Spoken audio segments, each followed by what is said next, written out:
Welcome to Sri Ramya's kitchen.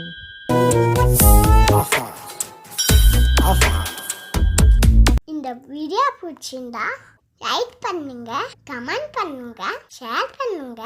மறக்காம எங்க சேனலுக்கு சப்ஸ்கிரைப் பண்ணுங்க. ஹாய் ஃப்ரெண்ட்ஸ், இன்றைக்கி நான் உங்களுக்கு வந்து 5 ஸ்டார் ஹோட்டல் ஸ்டைலில் எண்ணெய் கத்திரிக்காய் குழம்பு எப்படி செய்யுதுன்னு சொல்ல போகிறேன். ரொம்ப டேஸ்ட்டாக இருக்கும். இதை ஒரு வாரம் கூட ஃப்ரிட்ஜில் வச்சு சூடு பண்ணி சாப்பிட்லாம். அவ்வளோ டேஸ்ட்டாக இருக்கும். உங்களுக்கு எப்படி செய்யுதுன்னு சொல்கிறேன் வாங்க. இப்போ பேன் நல்லா காஞ்சிருச்சு. இப்போ நம்ம மசாலா வறுக்க போகிறோம். ஒரு 2 டேபிள் ஸ்பூன் அளவுக்கு எண்ணெய் சேர்த்திக்கோங்க. பேனில் எண்ணெய் நல்லா சூடாயிடுச்சு. இப்போ இது கூட வந்து நாம் 1 டீஸ்பூன் அளவுக்கு வெந்தயம் சேர்த்திக்கலாம். இப்போ இது நல்லா பொரிஞ்சிச்சு. கருக விட்டுறாதீங்க, கசப்படிக்கும். இது கூட 2 டீஸ்பூன் அளவுக்கு கடலைப்பருப்பு சேர்த்திக்கிறேன். இப்போ கடலைப்பருப்பு கூட சேர்த்தியாச்சு. இப்போ இது கூட நான் 3 டீஸ்பூன் அளவுக்கு நடக்கல்ல, வறுத்த நடக்கல்ல சேர்த்திக்கிறேன்.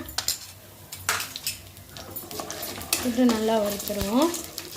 இப்போ இது கூடயே வந்து 5 டீஸ்பூன் அளவுக்கு கொத்தமல்லி சேர்த்திக்கிறேன்.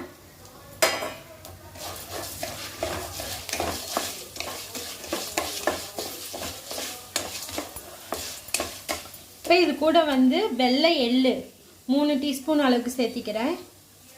இதில் லைட்டாக பிளாக்கு என்ன இதில் மிக்ஸ் ஆகிடுச்சு. நீங்கள் வந்து ஒயிட் எள்ளு மட்டும் சேர்த்திக்கோங்க.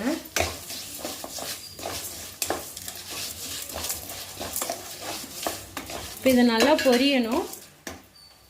வெள்ளை எள்ளு வந்து வெடிக்கும், அது அளவுக்கு நல்லா வறுத்துக்கோங்க.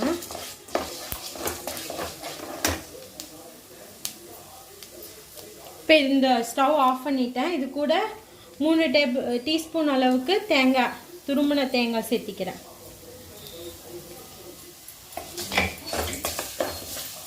ஸ்டவ் ஆஃப் பண்ணிட்டு தான் சேர்த்திருக்கேன். இந்த சூட்லையேவும் தேங்காய்க்கு தேவையான அளவு வெந்துடும். இதை வந்து நம்ம லைட்டாக தண்ணி விட்டு பேஸ்ட்டு மாதிரி அரைச்சி எடுத்துக்கலாம். எண்ணெய் கத்திரிக்காய் குழம்புக்கு இப்போ நம்ம வந்து கத்திரிக்காவை வந்து வறுத்தெடுக்க போகிறோம் எண்ணெயிலேயே. எண்ணெய் கத்திரிக்காய் குழம்புக்கு ரொம்ப முக்கியம் வந்து எண்ணெயிலேயே கத்திரிக்காவை வறுத்தெடுக்கிறது தான். குட்டி கத்திரிக்காவை எடுத்துக்கோங்க, அப்போ தான் டேஸ்ட்டு நல்லாயிருக்கும்.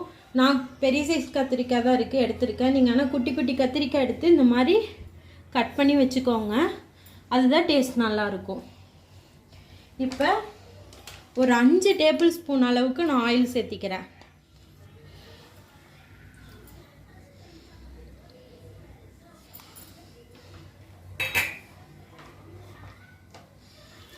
நல்லா கத்திரிக்காவை கட் பண்ணி கழுவி தண்ணியெல்லாம் தொடச்சி வச்சுருக்கேன். நீங்கள் அப்படியே போட்டிங்கன்னா வெடிக்கும், அதனால் நீங்கள் நல்லா தொடச்சி இது பண்ணி வச்சுக்கோங்க. இப்போ நான் ஆட் பண்ணிக்கிறேன் கத்திரிக்காயை.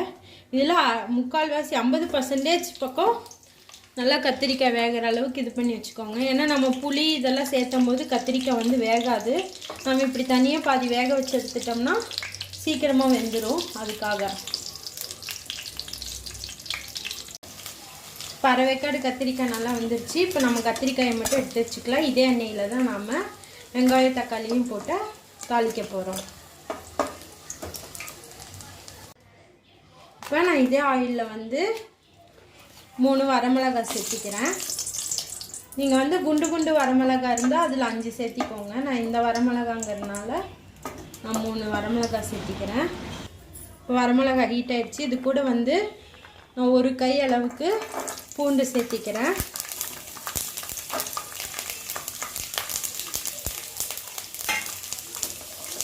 பூண்டு சின்ன வெங்காயம் தான் இதுக்கு நல்லா டேஸ்ட்டு கொடுக்க போகுது. பூண்டு நிறைய சேர்த்திக்கோங்க, நல்லாயிருக்கும் டேஸ்ட்டு. இப்போ 150 கிராம் அளவுக்கு சின்ன வெங்காயம் எடுத்து வச்சுருக்கேன், அதுவும் சேர்த்திக்கிறேன். அப்படியே உரிச்சு அப்படியே போட்டேன், நான் கட் பண்ணிலாம் சேர்த்தலை.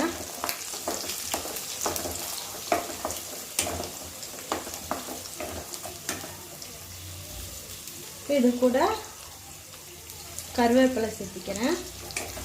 இதெல்லாம் நல்லா எண்ணெயில் பொரியட்டும். சின்ன வெங்காயம், பூண்டு, கருவேப்பிலை இதெல்லாம் சேர்ந்து எண்ணெயில் பொரியும் போது நல்ல டேஸ்ட்டு தரும், நல்ல மனம் தரும். இப்போ வெங்காயம் எல்லாம் நல்லா பொரிஞ்சிருச்சு. இப்போ இது கூட வந்து நான் மீடியம் சைஸ் 5 தக்காளி எடுத்து பேஸ்ட் பண்ணி வச்சுருக்கேன். அதை வந்து நான் இது கூட சேர்த்துக்கிறேன். இந்த மாதிரி எண்ணெய் கத்திரிக்காய் குழம்பு நீங்கள் எப்போயாவது ஒரு டைம் நிறைய வகையில் எண்ணெய் கத்திரிக்காய் குழம்பு வைக்கலாம். ஆனால் இது வந்து நல்லா இருக்கும். அதாவது உரம்புறீங்க வீட்டுக்கு வரும்போது இந்த மாதிரி செஞ்சு வச்சிங்கன்னா உண்மையாக டிஃப்ரெண்ட்டாக இருக்கும். சாப்பிட்டு உண்மையாகவே எல்லாருமே சூப்பராக இருக்குன்னு சொல்லிட்டு போவாங்க. இப்போ தக்காளி நம்ம இது கூட சேர்த்துட்டோம். இப்போ இதில் வந்து நான் 1/4 டீஸ்பூன் அளவுக்கு மஞ்சத்தூள் சேர்த்திக்கிறேன். அப்புறம் ஒரு கோபுரம் மாதிரி ஒரு டீஸ்பூனில் கோபுரம் அளவுக்கு மல்லித்தூள் சேர்த்திக்கிறேன். அப்புறம் மிளகாத்தூள் 1/2 டீஸ்பூன் சேர்த்திக்கிறேன். நான் நார்மல் மிளகாத்தூள் தான் சேர்த்திக்கிறேன். நீங்கள் காஷ்மீரி சில்லி பவுடர் இருந்தால் சேர்த்திக்கோங்க, அது நல்ல கலர் கொடுக்கும். அதுதான் இதில் வந்து சேர்த்துவாங்க. என்கிட்ட இல்லாததுனால நான் நார்மல் மிளகாத்தூள் சேர்த்திக்கிறேன். இது இப்போ நல்லா பச்சை வாசனை போய் நல்லா சுண்டுற வரைக்கும் வேக விடுங்க. இப்போ தக்காளி நல்லா சுண்டி வெந்துருச்சு. இப்போ இது கூட வந்து நம்ம அரைச்சி வச்ச அந்த பேஸ்ட்டு, நடக்கடலை, எள்ளு, இந்த இதெல்லாம் நம்ம போட்டு தாளித்தோம்ல அந்த பேஸ்ட்டை சேர்த்திக்கலாம்.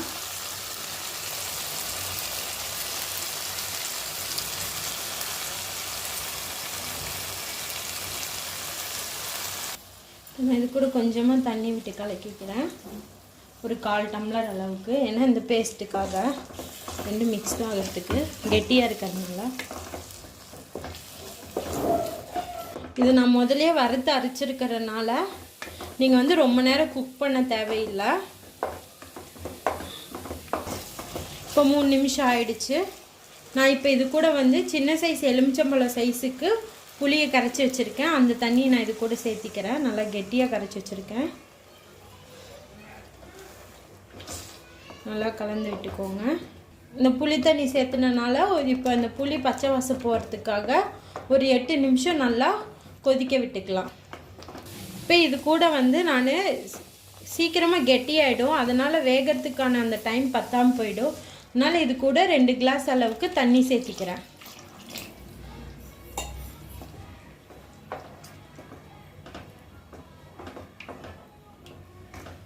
இந்த டிஷ்ஷுக்கு தேவையான அளவு உப்பு சேர்த்திக்கலாம்.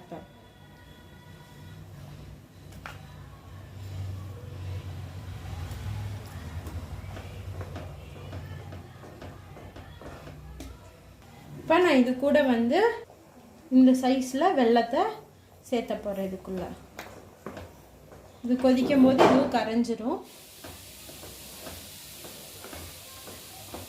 இப்போ புளியோட பச்சை வாசனை எல்லாம் போயிடுச்சு. நம்ம இப்போ இது கூட எண்ணெய் கத்திரிக்காவை சேர்த்திக்கலாம்.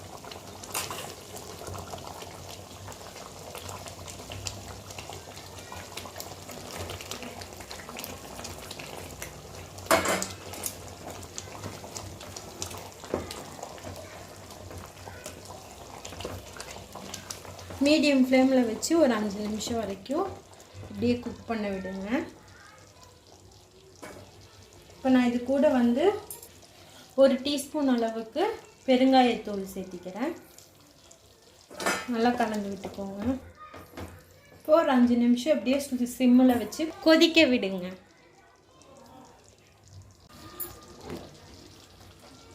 இப்போ 5 நிமிஷம் ஆயிடுச்சு. எண்ணெய் கத்திரிக்காய் குழம்பு நல்லா கொதிச்சிருச்சு. கத்திரிக்காயும் நல்லா வெந்துருச்சு. இப்போ கத்திரிக்காய் நல்லா அந்த மசாலாவெல்லாம் இழுத்துருக்கும். இப்போ இது கூட நான் வந்து 3 டேபிள் ஸ்பூன் அளவுக்கு நல்லெண்ணெய் சேர்த்திக்க போகிறேன் மேலே. இப்போ அப்படியே கிளறி விடுங்க. இது நல்லா கலர் ஷைனிங்காக இருக்கும், பார்க்கவே குழம்பு நல்லா டெக்ஸ்டர் தரும். இப்போ நம்ம எண்ணெய் கத்திரிக்காய் குழம்பு ரெடி ஆகிடுச்சு. வாங்க சாப்பிடலாம். நமக்கு சோறு தான்ப்பா முக்கியம்.